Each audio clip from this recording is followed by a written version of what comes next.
That's where they wanted to raise? Well, it's more complicated than that, which is why I think we should talk about it. Cool. A lot of my perspectives come here from like educational standpoints because I do have that background knowledge, I guess. But then I'm willing to hear, and we can have debates and discussions about each of these issues. You got book smarts, I got street smarts. There you go.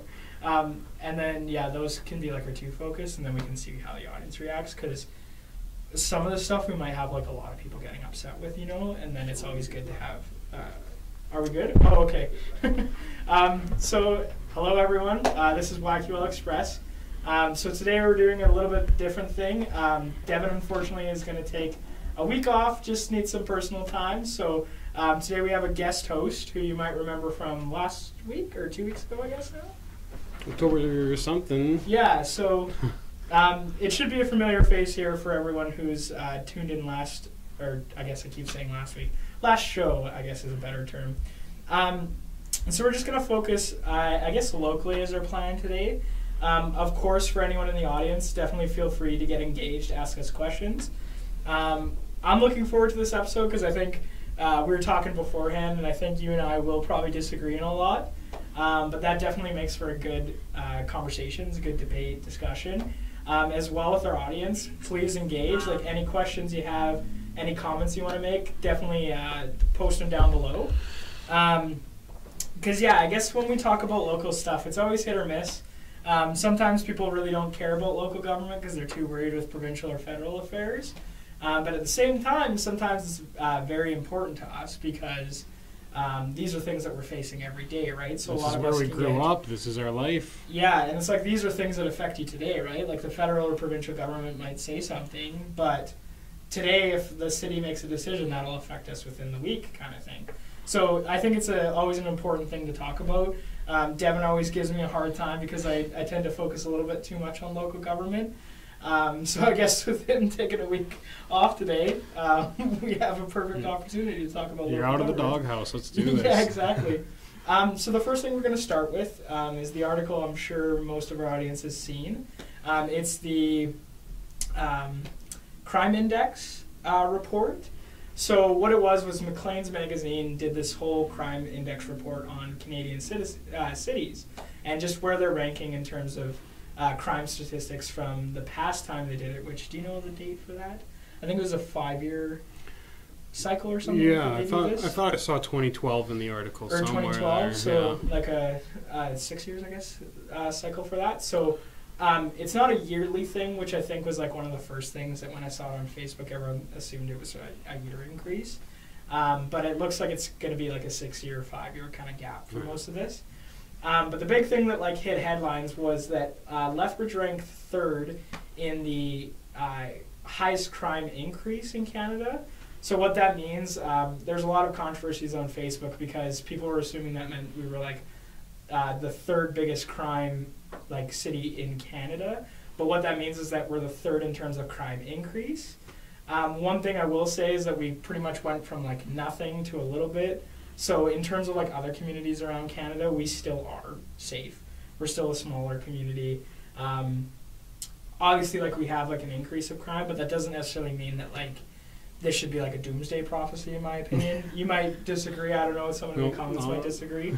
But then we were 19th, you said, for overall crime, which is more of the like, I guess, 19th out of 200 cities that they did, so top 10% anyways. Which is, I think, the more important statistic to talk about. Another thing is, I believe the breakdowns of the crime was our crime increases were along fraud and something else. I can't remember what, like, I remember looking, but somebody locally, a friend of mine, pointed out that he was like, fraud makes sense because right now locally, like a huge thing we're facing is like those telephone scams. Yeah. And then like a lot of people from like different generations, different circumstances, they don't always understand like that sometimes like certain agencies won't call you or won't call you in that way. So like a lot of people in Lethbridge are kind of vulnerable to that sort of like criminal behavior. I think a lot of people assumed it would be connected to the drugs. I do believe there is like a portion of it that's connected to a lot of that sort of stuff. But it is kind of interesting to look it up and kind of break down what it is and stuff. Yeah, but absolutely. do you have any opinions on that? Because I know you were a little surprised, like when you brought up the 19 out of 200. Like, Yeah, I mean, who knows what 200 cities they were, but I don't know, top 10% of the most unsafe cities in Canada. It is kind of alarming. It's not something to pussyfoot around, really. It's something major.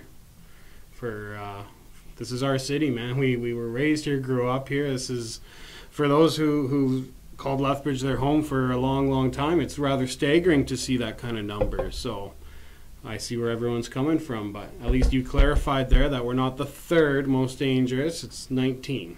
and I guess like dangerous isn't necessarily the right word I would use. It just means that we're 19 for overall crime per capita, I believe. Yeah. So it's another thing where it's like, again, our population does matter in this extent. Yeah. There's a lot of statistics when stuff like this comes out that you really got to pay attention to, because it's really easy to like put these things into like use them as like a scare tactic for certain things. But of course, like these things are worth like noting. Like, it is pretty weird for a small community to be up so high in an index like this. Even with that increase, I think what that increase can communicate to us is that we went from little to none to quite a bit. And I think that personally, and I know a lot of people might disagree with this, and you're welcome to, anyone watching in the comments, please feel free to disagree, feel free to make a comment, you as well. If I say anything here in the room, you have a quicker avenue to be like, no, that's wrong.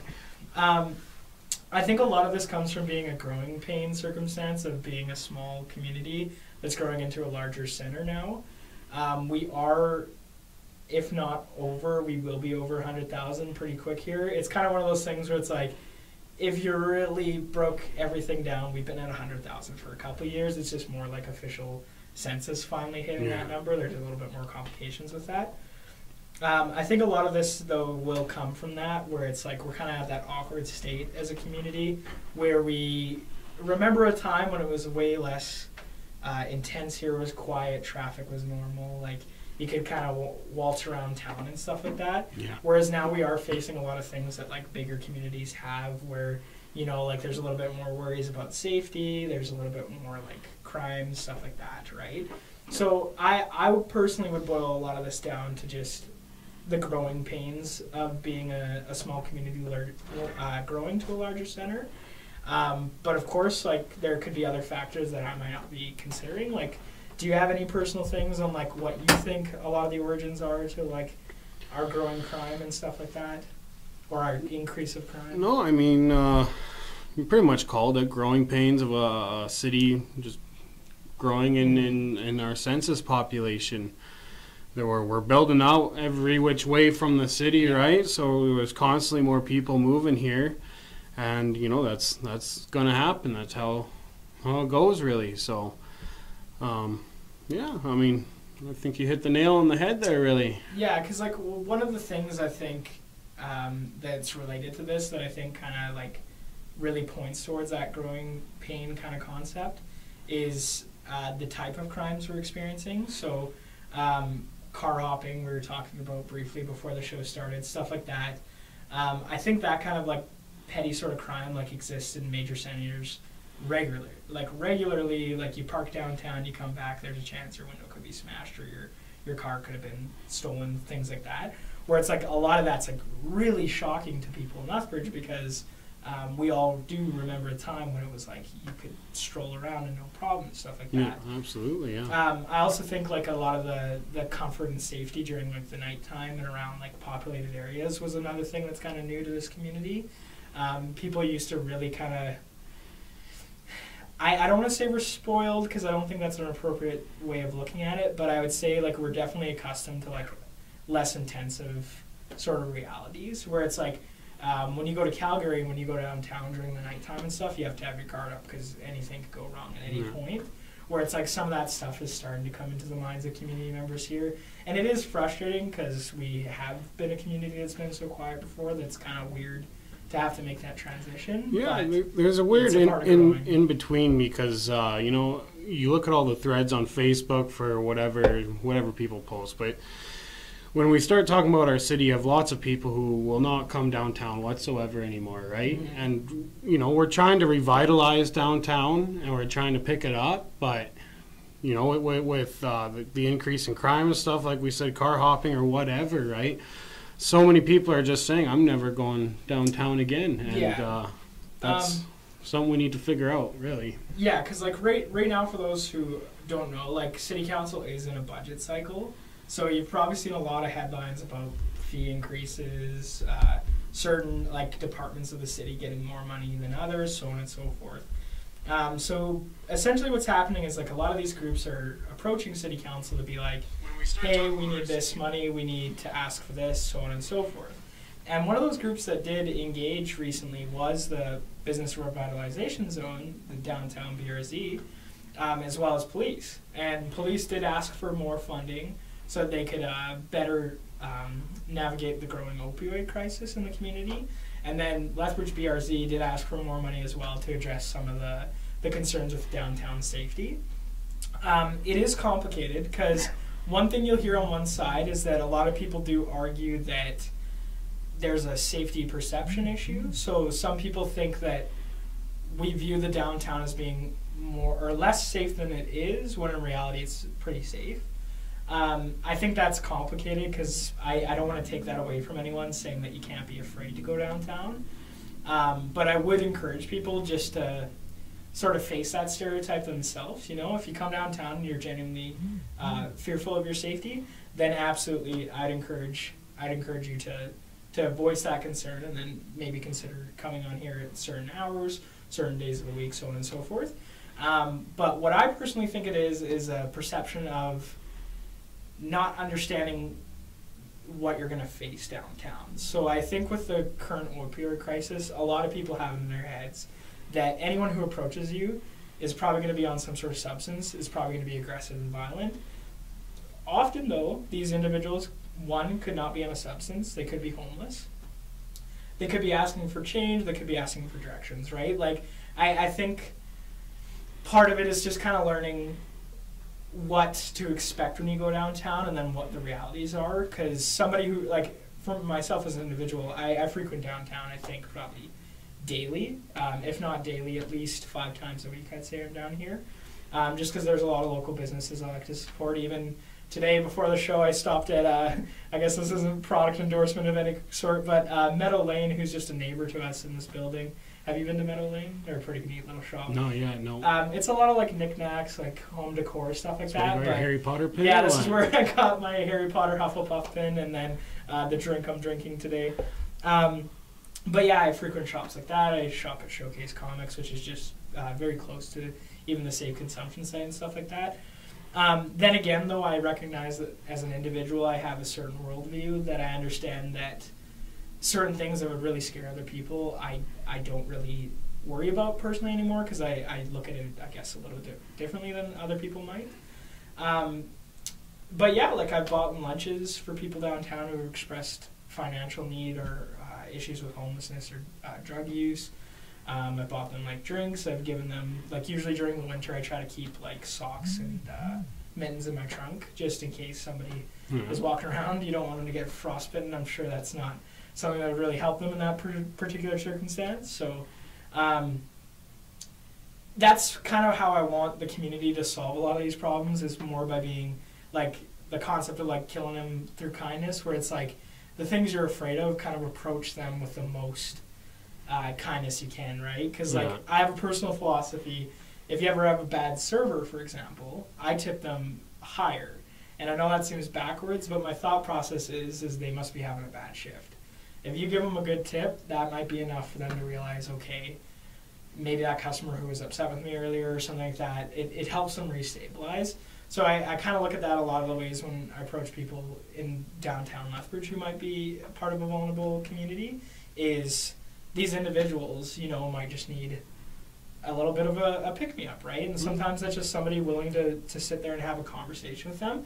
A lot of people I've encountered people who have been on a substance, and honestly, they just want somebody to talk to, somebody just to hear that they're in a bad place, and sometimes that's all those individuals might need. obviously, like, I wouldn't encourage people to jeopardize their safety for a lot of this stuff, because I recognize there are variables that not all of us can consider, but I would challenge people just to be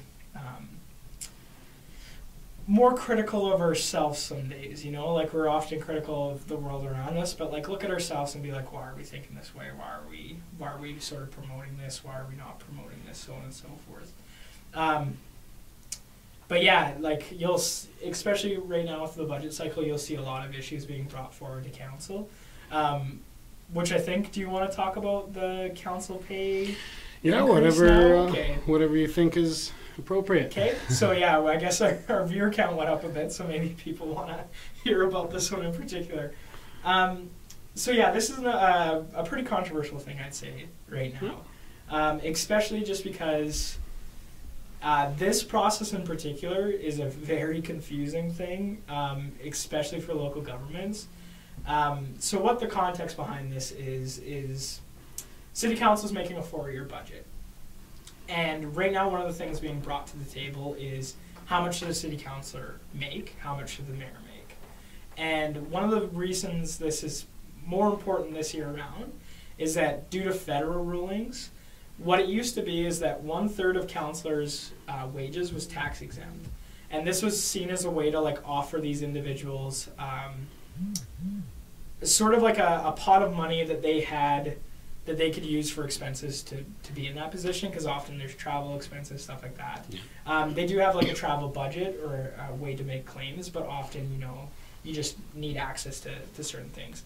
And that's definitely a valuable thing, I'd say, in the community, right? Like, if you're a city councilor, we want a city councilors not to be having to take the bus per se, because, like, even though that'd be a perfect world, is where they're using, like, the services they make, at the same time, we want them to be in places often, like, regularly. So there's certain things that we kind of have to face where they do need access to certain things, right?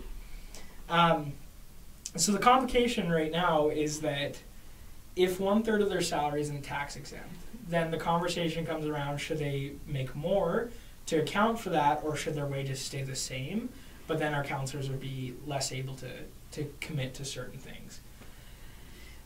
Again, this, I think, comes down to political opinion, because I do know a lot of people who would say keep the wages the same, and then we just kind of bite the bullet on that. You know, our councillors aren't as engaged as they are in the past.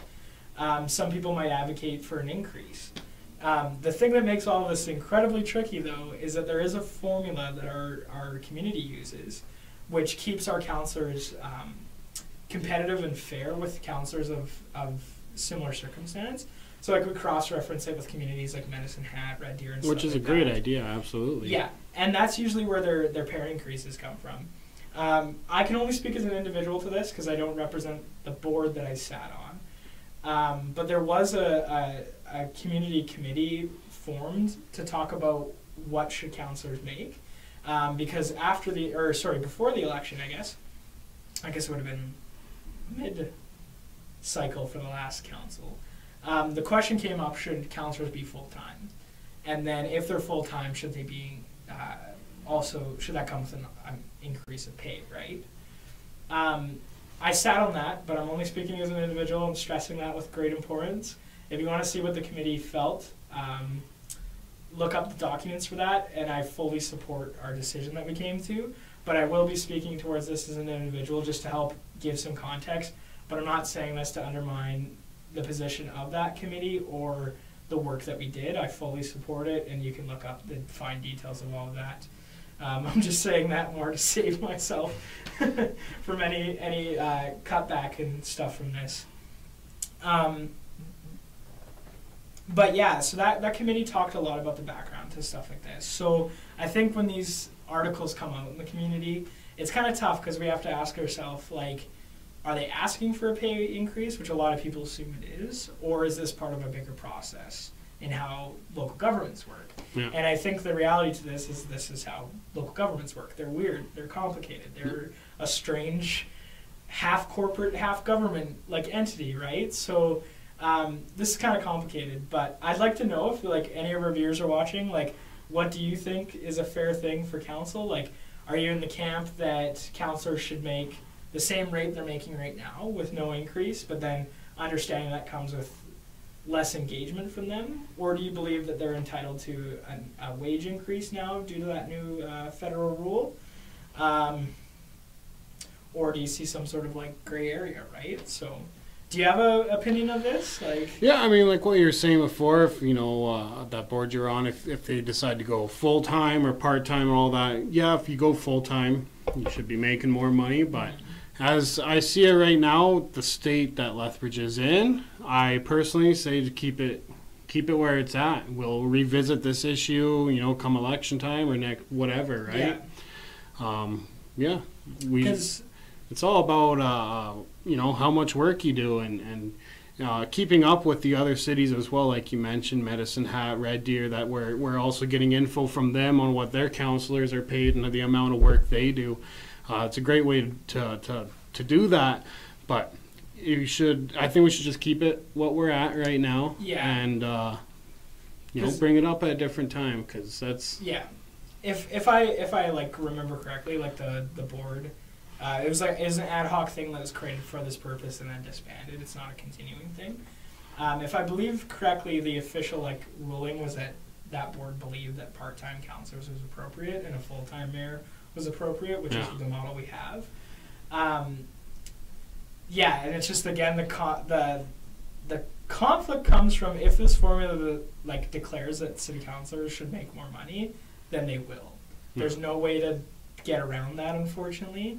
So that's another thing to acknowledge, that come budget conversations ceasing, if we do see an increase in counselor pay, don't immediately be upset with them, because there's a chance that it was just due to the formula. Of course, they as well can create more of an increase, but I don't think we've ever seen that locally. I don't think they willingly push for an increase, because most of them are fully aware that looks incredibly bad in the public eye. So, and I understand why that is, because it seems kind of weird that you should be able to ask for more money when there's no check or balance to it, but there is a check or balance. One thing that I think we could talk about too, and this is something the audience might be really engaged in, because I find in Lethbridge it's one of our biggest political conversations, and I have no idea why. But it came up all the time in this meeting as well, and one of the official recommendations is that they should create the same sort of committee to talk about this issue, and it's the ward system. Have you ever looked into the ward system before for local elections? Not at all. Okay, so, and watch, maybe our view increase will increase. I'm so surprised by this every time it comes up. People are so, passionate about this, and they want it. They want a ward system in Lethbridge. And so what a ward system is you would elect city councilors based on the side of the community, and then the mayor at large. So in Lethbridge, it would look, right now we have 9 members of council, so the mayor and then 8 councilors. Due to the population differences in Lethbridge right now, what we'd probably end up seeing is we'd have 3 councilors from the west side, 3 from the south, and then 2 from North Lethbridge, with 1 mayor at large. Luckily, last council, we did have a 3-3-3 split, so we had perfect representation, I guess, in that regard on the side of communities. But here's the complicated thing, is most of the people that push for a ward system in Lethbridge are from North Lethbridge, because they feel that part of this community is the most underrepresented. North side. And in a lot of ways, it is frustrating, because I have a lot of family and friends who are from the north side, so even though I've been I live and was grew up on the west side, sorry, I have that north side part of my brain too, where it's you do get to see it does feel often that that side of town is the least cared about, or the least remembered, because usually the west has a lot more of the high income developments, it has a lot of housing. South tends to have a lot of commercial, lots of business, lots of organizational space, and then north tends to not get much, it feels. But City Council did throw them the Legacy Park, which I think was a great thing, because it does bring more development and more community over to that side of the community. Great park too. I got to see it when it first opened. It's actually really nice. I'm excited to see it when it's fully completed and lived in for a bit, So, but even though North Lethbridge is pushing for that, in a ward system they're disadvantaged, because they have 2 compared to 3 of the other sides of the community, and then overall, west and south could easily block them out. So they have 6-2, and then in every other circumstance, like, you know, like it's a really bad bet for them. So I kind of find it weird where they're pushing for it because they want more representation, but then the system would hurt them. Yeah. See, look, our view count skyrocketed when we started talking about the ward system.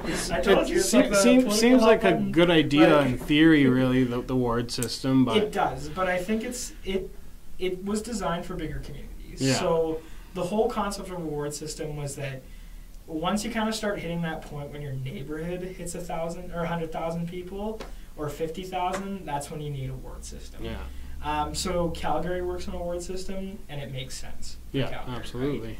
Right? The weird thing, though, is that Lethbridge is, like, perfectly designed for a ward system. It is honestly like somebody was, like, created a think tank project of a ward system, and that's what Lethbridge looks like. Because one of the benefits for a ward system when you're drawing boundaries is where the natural, like, lines kind of cut up. Like, where does the community start to look different, you know? Where can you draw a clear line? Yeah. And with Lethbridge, we have the Old Man River that cuts west from north and south. Yeah. And then we have the train tracks, which cut north from south. Yeah. So it's like we have these perfect landmarks, we have these perfect street addresses, all this kind of stuff, right, that perfectly separates the community into a potential ward system. And as well, we have the cultural thing. Everyone knows the difference between the north, west, and south. Yeah. There's like that old saying, I don't know if you've ever heard this before, but I heard it growing up. This saying's offensive. I'll preface it by that. I don't support it. It's just something I've heard in the community that I think's relevant to this. And it's north side kids steal bikes from the west side kids to sell them to the south side kids. Have you ever heard that? I haven't, but okay. I like it. I heard that as like a young kid, where it's like that's very offensive because it's making a lot of assumptions about each side of the community, especially the north. But it's something that I've heard, right? So like that cultural thing exists, right? Oh, absolutely. And I think with our high schools, stuff like that, like you do start to develop like a specific side of town. Yeah. Like you see that there's even going to high school, being an LCI, we were always against Winston, right? Yeah, like that's just, there's that rivalry. That's how it is here. Yeah. Chairs, you can hear the squeaking of me sitting on the chair. Yeah, so it's definitely a thing in like the community here that's been really pushed for, and it does make sense, but it wouldn't work right now, you know? And I'm still so surprised that our view count skyrocketed when I said, we'll talk about the word system. We'll get so many more views. But again, our audience, please weigh in. We haven't seen really many comments tonight unless you're commenting on a different thread. Remember, if you're watching the video, to click the video.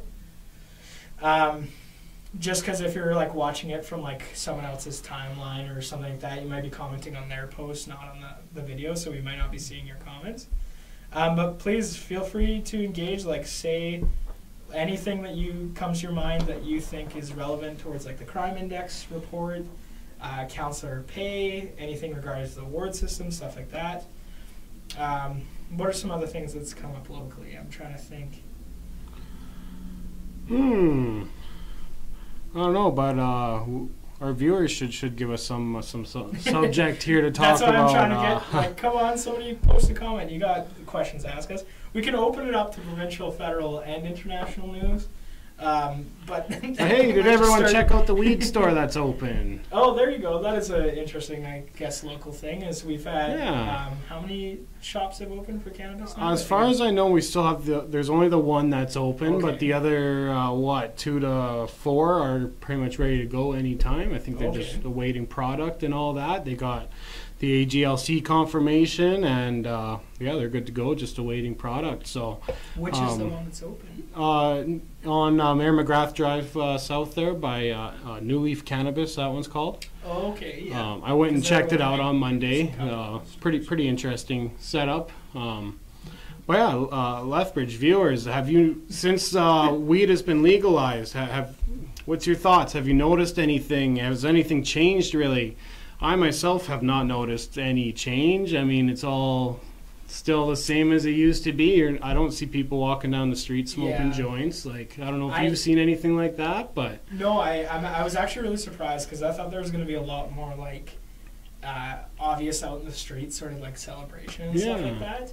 But I was very surprised that like it was a really calm night and weekend. Like, you know, it was just like nothing happened. Like, it was. like it's how you nice. brought up, like how Lethbridge decided to go with like public consumption. Yeah, and I think we're gonna definitely be a case example for other communities to consider absolutely, that, yeah. because we're doing fine. Like you cannot even notice that marijuana is legal in this community. Yeah, and you know all And, those. like, it's publicly, you're allowed to legally publicly consume it, and we still don't see it. That it's like that means that this is working. Yeah. Right? So I think that's good news, and I think will become a case study for. And I love how you know, those paint and sips have gotten huge lately. People go and paint and sip on a beer. Well, now we have paint and toke. How great is that? Oh, like, really? Okay. Yeah, paint and toke now. So, you know, it's Lethbridge, fantastic, man. Like, absolutely what you said, that we're going to be, other communities are going to be looking at us and saying, you know, they have a public consumption, they're allowed, and no issues yet. Yeah. So, Calgary, Edmonton, Red Deer, all of you guys, That's come on, great, look at Lethbridge here. You see how great we're doing with our public consumption bylaw, and, you know, you guys should change that as well. I think especially in Alberta will definitely be a case study for other communities to reconsider. And then even like with Alberta legislation, I think that we could set a standard here for what is expected provincially, just because there's a lot of power to the provinces with the new legislation. I think some provinces might still want a little bit more control over this kind of stuff, just because we talked briefly last episode about how Manitoba was a little bit more strict than other provinces. And Quebec, man. Quebec is strict too, yeah. So bad. And I feel like those provinces might sort of hold on to that as long as they could. So, like, they might not take lead like we have here. But again, and it's kind of true to, like, Alberta's standard, where you tend to, like, sort of that libertarian politics, I think, is kind of showing through in this, where we're very business-oriented and very economy-centered. But when it comes to a lot of social issues, I can't really say that actually, because I was going to say we still aren't very kind to like certain communities. But like when it comes to like social issues around like what you're allowed to eat or consume, I'd say we're pretty like open doors. Like I still think we do have some like conservatism that's sort of oriented around like sexuality and certain belief systems and stuff like that. But I think when it comes down to like, should adults be allowed to like eat, smoke, drink, whatever they want? Like in this province, it seems to be pretty, of course, why would you take that right away from someone? So I don't know if that culture exists in like Manitoba and Quebec. So we might not see that change, but I think Lethbridge could lead that charge provincially here. Yeah, no, I get a lot of flack for spouting off with our local government. But, you know, I'm really proud of what they did, how they did this. Just sit back, you know, let's see what happens. And it's turned out great. So, you know, I do get a lot of flack for that, for the local government. But, you know, thumbs up, guys. Councillors, mayor, you guys did a good job on the way we set it up here. So, yeah, seeing other communities going to look at us and say, it's working well there. So, excellent. Yeah, and I think... like the local government definitely did like the right thing here, where it was to sit back. Like that definitely shows like good foresight. Even if you like, we can all disagree about like local government, I guess, in that regard. But I think this is one of those things where it was a real win for like the collective, where everyone kind of agreed that we did good on this kind of stuff, right? So. But again, our audience, please engage. We have so many people watching tonight, and nobody said anything. We've had a couple hellos, I can say through that. So my mom, of course, said hello, as she does every show. She might not be watching at this point, but hello, Mom, if you are. Jess FM, but I think that's Jesse behind the keyboard on that one, so we'll just say hello to Jesse off to the side. Devin responded laughing to something. I think that was in regards to me talking about him earlier when we were saying why he wasn't here, so... and then we have John Critchley. Am I pronouncing that right? Yes, that's my cousin. Okay, so your cousin. So hello to you too. Again, please definitely comment. Like one of the great things about our show is like we are live right now. So if you're watching us, we are currently speaking in real time. So please engage. Say anything you want, even if it's not relevant. If you just want to spout something off.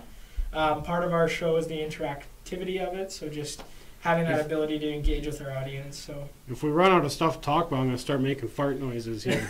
And then you'll have to, or else your account will go skyrocketing if that happens. Like, it'll become a meme and everything. So, hey, any of our viewers out there, did you got anyone go to Russell Peters or Cirque du Soleil in town? John Mellencamp. Yeah, John Cougar Mellencamp, yeah. Lots of good shows coming. I hear Rock 106 has another concert announcement tomorrow, so Oh, really? Okay. nice to see these bigger bands coming through.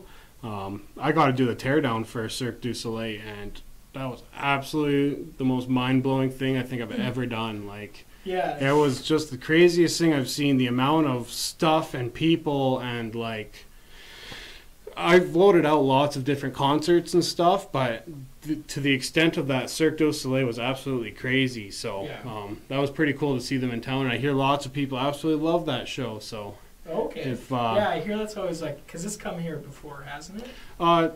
different shows, right? This one was Corteo. The other one that was here okay. was I can't remember what the other name was, Soleil or something like that. Yeah. But I'm just surprised the circus as a concept has lasted so long. right, But it's still kicking around. Oh, it looks like, okay, we got a question here. So we got one from Andrew Spearman here. So he says, sorry I tuned in late. Do you guys foresee other potential ways Alberta or even Lethbridge might find a way to capitalize on industries relating to marijuana, i.e. growth in the use of hemp? P.S. First time Circus Delayer here too. It was unreal. So we do have somebody echoing that. So one thing I actually heard recently is I know a teacher in Lethbridge here, and they were saying that a student is now majoring in, or planning, they're in high school right now, and they're planning on majoring in, I can't remember the terms, but it was like horticulture and hemp. yeah. And it's like, that's a career prospect now. Oh, it's and huge. people are like sort of predicting that like marijuana and cannabis and hemp might become like the next Alberta boom. Yeah. So it's like we've gone through things like before oil, and a lot of people don't really think about what came before oil. We just always assume that was our province's like thing. But before oil, like agriculture was our main backbone to this province. Then it became oil. Now, of course, with oil like as a technology sort of being becoming outdated, there's conversation around climate change, stuff like that. Oil's not as strong as it was back in like the 70s and 80s and all that. So of course I think it's due time that like our economy sort of needs a new center. So huge. So many more jobs, you know, so much more money put in the economy. And you know, the way we're going, we have to eventually, I might get flack for this one, but we have to eventually phase out oil. You still need it for lots of stuff, but running our cars or our houses on it, like we can stop that at any time. And hemp is a great product to do that with, right? And there's tons of hemp fields in Alberta. I know going out to Raymond, out by Chin and area, there's a lot of hemp fields out there. And I definitely agree, where I think one of the benefits of legalization that a lot of people were looking forward to, and that I think we'll start to see here, is how much more readily accessible hemp will be, and how much more comfortable it will be as like a substance to use in those ways. Yeah. So I think we'll see, how I see it in my head at least, and I'm no economist prediction person of any sorts, right? Like I can't see the future, and I don't claim to. How I see it going, crystal balls here, right? How I personally see it going is I think we'll have an increase. I think we'll have a dip, and then I think we'll skyrocket with this industry in Alberta. Just because climate-wise, we're in a really good place in the world to grow something like this. And we have like the infrastructure set up for like large-scale operations and stuff. And we're seeing new investments, new businesses, new entrepreneurs really dedicate themselves towards this in our province here. Like Medicine Hat, there's opportunities coming to Lethbridge, all over the province. look where we're at. Since they legalized, Alberta's run out of weed. We've run out. We're bringing in stuff from New Brunswick, from Ontario. Who would have thought? Well, I mean, lots of people thought, but you know, the government ran out of weed. So there's so much opportunity within our local YQL here to, you know, let's get, you know, companies like Aurora and all these LPs that are selling to AGLC. Let's get them down here as well to, you know, give us more jobs and money in our economy, because if we're running out of weed and we have to buy from Ontario, that's only helping them, man. Let's help Alberta here. I think we'll see a lot of those companies consider coming to this province as their home base, like for those that already haven't. And then I think with the use of recreational substance, because hemp as a concept and like technologies based around hemp has been something I think a lot of people are really like, they never really got comfortable with because they always just kind of assumed hemp is like attached to marijuana. Marijuana's evil. Yeah. You know what I mean? So now that I think we're going to see this cultural change where like marijuana is no longer considered like sinful or wrong, I think we're going to see it more as an opportunity for a technology to advance, with like hemp being something people are comfortable with now because it won't have that stigma attached to it now that like marijuana is legal. And so we talked about that last time too. Like, you know, you can do anything with hemp. Concrete, you can build houses, clothes. I mean, the possibilities are absolutely endless. So, I just think people needed that push to understand it as like because before there's nothing wrong with hemp. It's just so many people just associate it to cannabis, marijuana. Like they just had that in their head that they were like, oh, this equals bad. That they never wanted to get comfortable with like hemp technologies. Where I think now with legalization, like we'll see that rise, we'll see that dip when like sort of like the whole like, what's the term? Novelty, like the whole novelty of it being legalized will like kind of experience a dip where everyone's like, okay, it's not a big deal, weed's legal now, we don't care about it.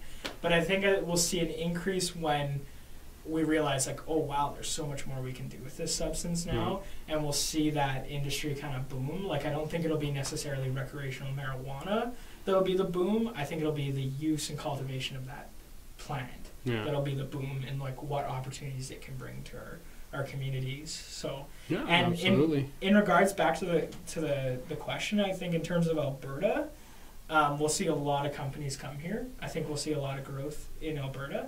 And in regards to Lethbridge, like I think we're already doing the right things, to be honest. Like I think we're setting ourselves really well, because one, how we talked about the public consumption use.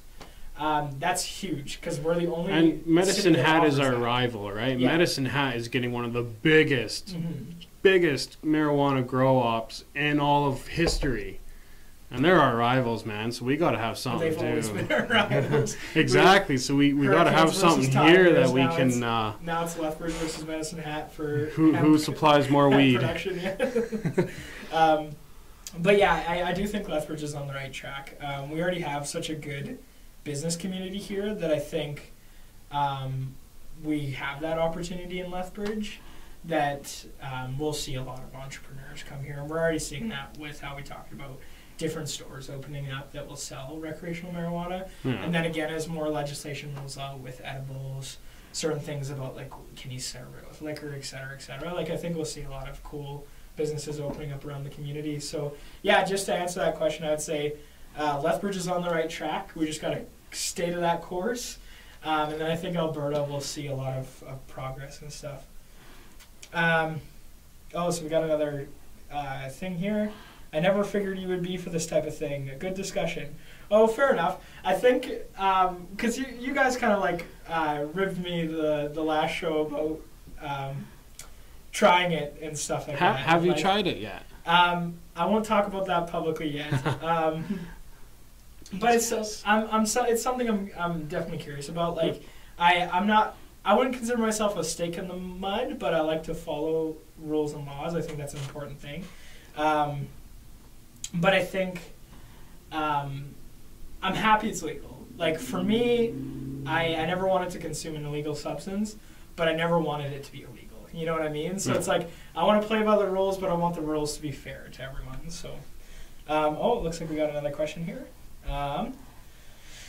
Right, good points. It makes sense our agricultural backgrounds and business infrastructures. Preceding legalization, there have been heaps of idealization in the uses of marijuana and hemp. Around town, I've seen no big differences in social culture since legalization, but I think I'm most excited to see how some of those theoretical upsides can be tested in practice.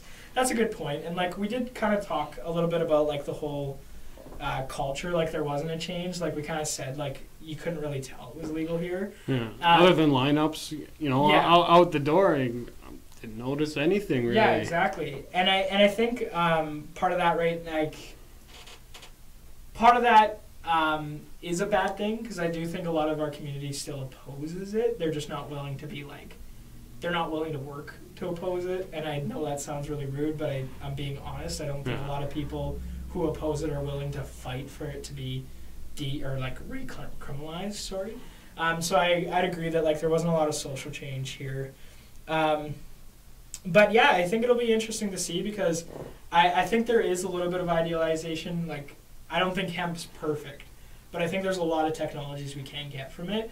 It's just a matter of like, now that we have the climate and the opportunity for these things to be used, we could see a lot of changes, right? So it's good to have an opportunity for these substances to kind of be put to use, right? So I'll fly back to Lethbridge right now to get you experience. Oh, well, I appreciate that. That's pretty funny. Where are you? I guess I never paid attention. I thought you were still in Lethbridge, but you might have. Was it Toronto or Calgary? I'm not sure. Maybe Toronto. So hey, another thing, for Lethbridge to remember, we may be 19th out of 200 cities for being not so great, but we're the first city in Canada for philanthropy, like the best. And I think I commented on, was it 94.1 that talked about, I can't remember what, but they talked about one of these like recent articles that have come out. And they kind of promoted, they were like, you know what, comment what you like below, because right now, like, Lethbridge is kind of getting beat up in the media. So it's like, how can we change this perspective? And I think what you're saying here is like how we need to be thinking as a community. Yes, have we seen crime increase? Absolutely. Are we facing new issues that are like things we struggle with? Absolutely. But there's so much good in this community that like we have to consider, right? So like, for example, like when it comes to like entrepreneurship, we're huge. Philanthropy, we're huge. Volunteers, like we're huge. We have a huge volunteer base. That's why we can host events in the community like we do, right? Yeah. Dragon boats, Pride, like there's so many like things that like are hosted around Lethbridge. All the like holiday festivals that are coming up here, so much of that is done on the work of volunteers, people who aren't getting paid to do that work, but are willing to do it because they see the benefit on the community perspective, right? We have an incredibly diverse economy, which is a great thing, because as populations we see in Alberta starting to decrease due to the downturn of oil, so like communities like Red Deer, Fort McMurray, Calgary, stuff like that, Lethbridge has always had a consistent population because we haven't relied on one industry, right? Yep. We've had people who have come here to open up businesses and try out the different things, right? We have like a huge brewery scene, which is like weird to see. Yeah, we have lots of agriculture. We have lots of retail. Like we have lots of service. Like we have a little bit of everything here, which is really, really good, and something that I think absolutely should never be taken for granted, because we're definitely spoiled in that way, having so many opportunities for different businesses, and having such a strong like local business scene here, where like people are really ready to spend money at those businesses, where you can see in other communities people are like, Walmart's cheaper, blah blah blah. You see that on Facebook all the time, and props to Lethbridge. Lots of people shop local, especially for Christmas time and stuff, and it's huge, right? And you see that saying where if you shop local, you'll help the owner's daughter go to dance school, whereas if you shop at Walmart, you're helping the guy get another Lamborghini, right? And that's absolutely huge for Lethbridge here. Continue it up, man. Keep shopping local. And there's some great stores, like you said, down the road there, Meadow Lane. Countless stores in Lethbridge that are a part of my heart, man. And I think that's the best way to like fight a lot of this like negativity and a lot of this fear and stuff like that, is to have the community sort of, go spend your money where it matters. Go be in the places where it matters, right? Like shop local, spend time at like local cafes, do all that kind of stuff, because that goes so long, not just for the businesses, but also for the community spirit. And for your own there's so many local coffee shops, and it tastes so much better than Tim Hortons. Like, why are people even still shopping there? Like, yeah, that's true. I tell you, there's so many good local coffee stores, and Tim Hortons lineups are still crazy. Yeah. Like, why?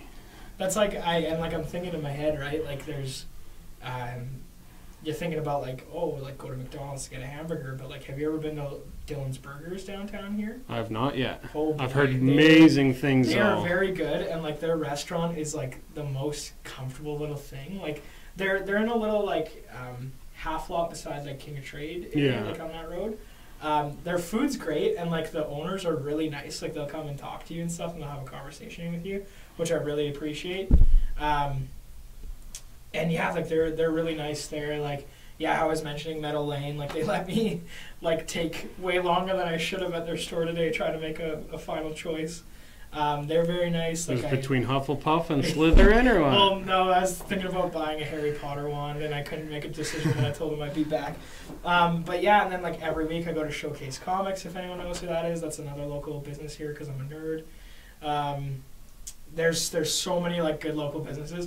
One thing I'd recommend, actually, if you're watching right now, comment below like local businesses. And we have some already, yeah. Oh, okay, so I guess I'm gonna say mine. Cupper's Coffee. Oh, my favorite place. Bridge Vacuum Cleaning Supplies. Like great staff there, great products. Off the top of my head, those are definitely my favorite local stores, and I will always shop there no matter what. Yeah, definitely. We'll catch up here. Oh, Adam said Vernon. Oh, okay, that sounds right. People don't realize that most farmers around Lethbridge have a hectare of hemp because it's a great fallback crop if their normal crop doesn't go well.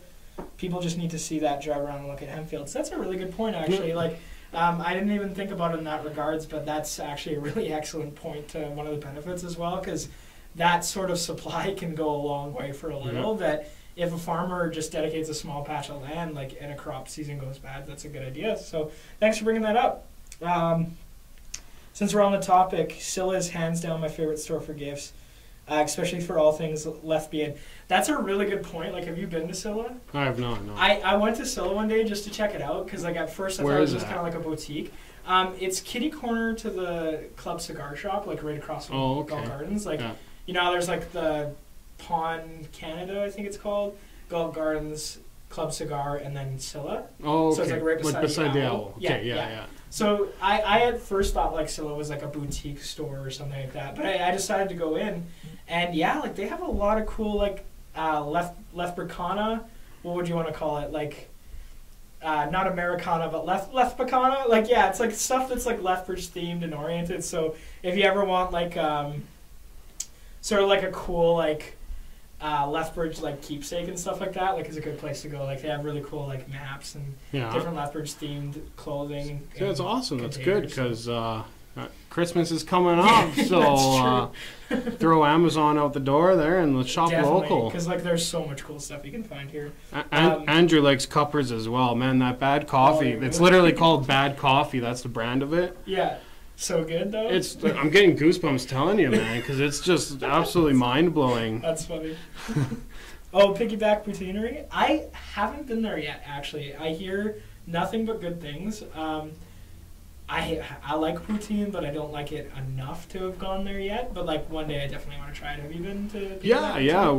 Pretty much right when they first opened, and I haven't.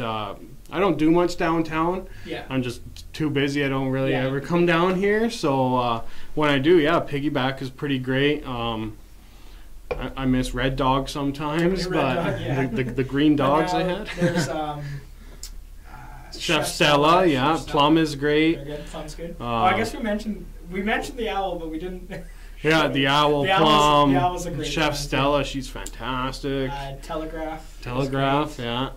So many Kapow, local. I guess I forgot Kapow's right downstairs from us. So many local, great local shops. Drunken Sailor is a really good place. Yeah. I haven't been to what is it called? Stoketown across the street here. I haven't been there yet either, but I've heard really, really good things about that place too, Yeah. So.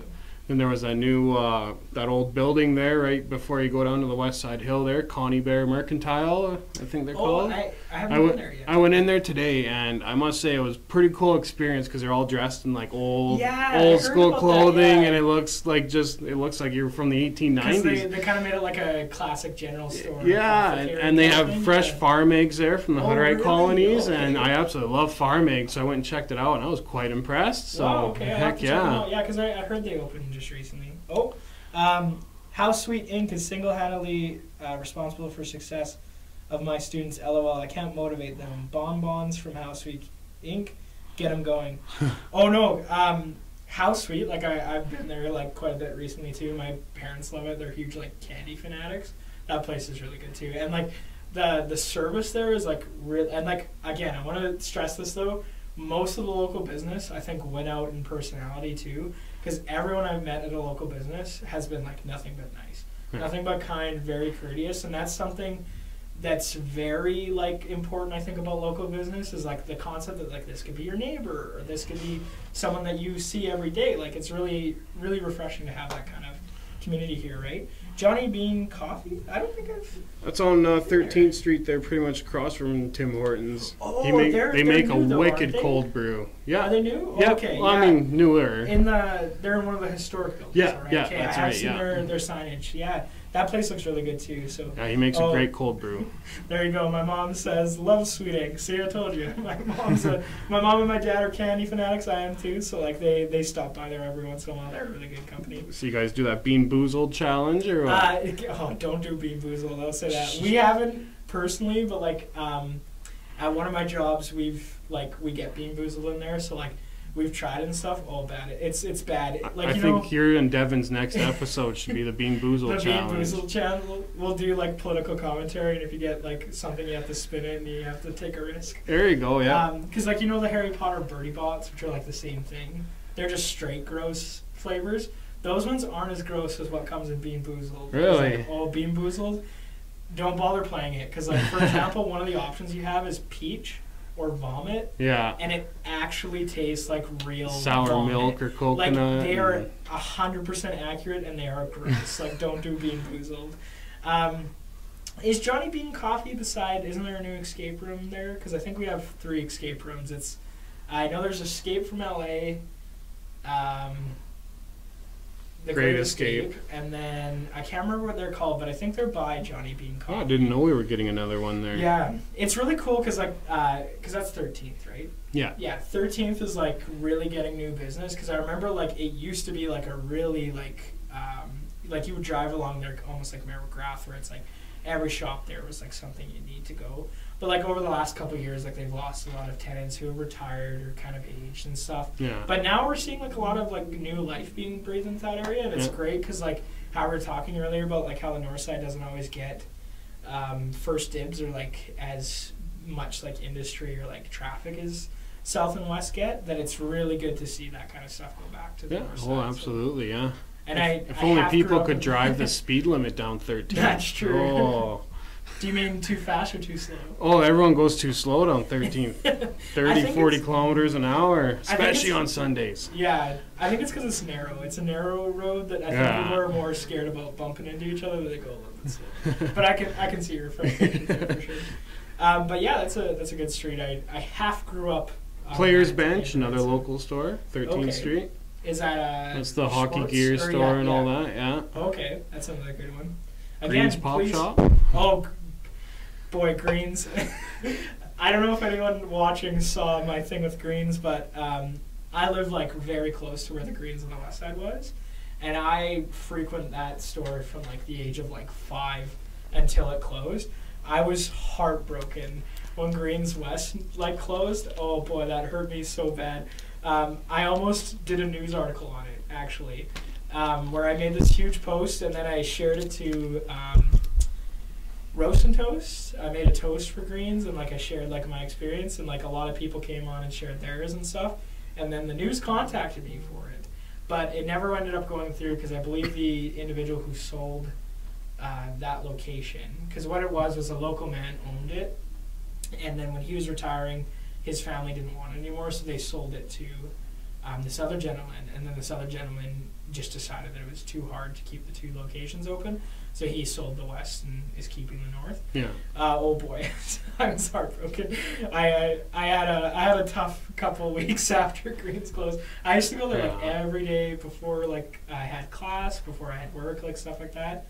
Now we got a 7-Eleven. I've gotten to know the staff there, so it's a little bit better there, but it's still like I have a bad taste in my mouth to corporate stuff. So absolutely, yeah.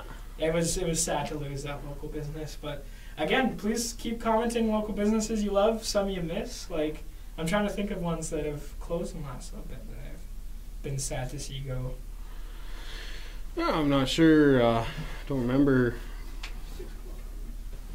Don't remember much Oh, that we've been going closed for an hour, I lately, guess. but I guess like we'll give it like a couple more minutes here, but we just realized that we're at an hour, which is pretty surprising because I only thought we were at half. So. and I didn't have to make any fart Yeah, noises. no fart noises because our audience got engaged there. But again, if you have any last questions, please feel free to send them in. If not, we'll probably be signing off right away here. I'll just reload to see if we got any more stuff here. Sorry, we'll just reload it real quick. But yeah, I think it's great that we're able to talk about local stuff And now. Like it's definitely stuff good. that's like forgotten about. Yeah, we were able to keep things like PG here. You know, you and me don't get along on a lot of issues and stuff, as we've noticed before we started the show here. But you know, we were able to have a friendly discussion and a debate, and that's what it's about, right? It's not about bringing people down on Facebook or whatever social media. You know, it's about having healthy debates as adults, not acting like teenagers or high schoolers, you know, and that's what's great about your show here. And you know, those people that act like that are just friendly debaters and just, you know, have a good conversation. And it's nice we can put our differences aside like we do and, you know, put out hopefully great programming for all your fans here. So It would have been different if we would have talked about provincial or federal stuff. oh, right? absolutely. Yeah. And you know, Devin said you want to bring me back for the Maxime Bernier episode, and I'm totally down for that. Mad Max 2019. Oh, jeez. But yeah, like I think this is kind of like the point of why Devin and I created YQL Express, is just kind of locally we don't really see like that human opportunity to have these conversations. Like often like the best place for you to find information that's like local where you can like actually have a conversation is Roast and Toast, and that's a bad example of why we need an opportunity for people to get involved in conversations. And then what's nice about being able to talk local is it's that place where regardless of your federal or provincial opinions or whatever the circumstance is, you get an opportunity to come together as a group, and then you can talk about local issues where you know you can have people of all political opinions kind of get together and share their perspectives. And it's great having the audience able to like come and discuss absolutely, their things too. But I think we'll call it here tonight because we don't see any other questions rolling in. So thank you for tuning in again. If you see the video, it'll be no longer live, but feel free to comment. We'll still see it, and we can talk about it, or we can save it for another episode. In 2 weeks, we should have Devin back. I might be gone. I'm not sure yet, so we might need you back as a guest host. I'm ready For anytime. me this time. But yeah, I guess we'll see everyone in 2 weeks. Oh wait, sorry, we got one more. Just wanted to say too, thanks for having me on, and thanks to Jess for having us here. This is a pretty great opportunity, and I always love our chats and hanging out here with you guys. It's great. Oh, we did have one question. We will probably bring that up on another episode, though, so I appreciate that. Sorry, we got it a little bit later, probably when you sent it. But we will end today. We'll answer the question that was here, either just by comment after the fact or on another episode. But that's a great thing to bring up for sure. So, but yeah, thank you for joining on. And Anytime. yeah, as well, thanks for manning the booth over there. I guess we're always looking off screen, but we do have someone here for the audience who can't see. I guess as like a last close off, thank you for watching. I guess we have Remembrance Day coming up, so I just want to like say one last thing there too. Is this year I think a lot of people haven't noticed that it's the 100th year anniversary of the ending of First World War. So it's definitely something that like I've been spending a lot of time like sort of like having my own introspective thoughts just around warfare and like some of the tragedies that happened over the two great wars. So it's something that like I hope you all have a great weekend, but I would highly encourage everyone just to kind of keep that close to your hearts this weekend. Just think about it. If you've had family, remember them. If you haven't, just think about what it'd be like to live through that, I guess, you know. It's one of those events that anyone can sympathize with because it's a reality we could all potentially live, right? Absolutely, yeah. So yeah, I would just close on that. Like, enjoy your weekend. and definitely ensure to respect the 100th year Remembrance Day. So thank you.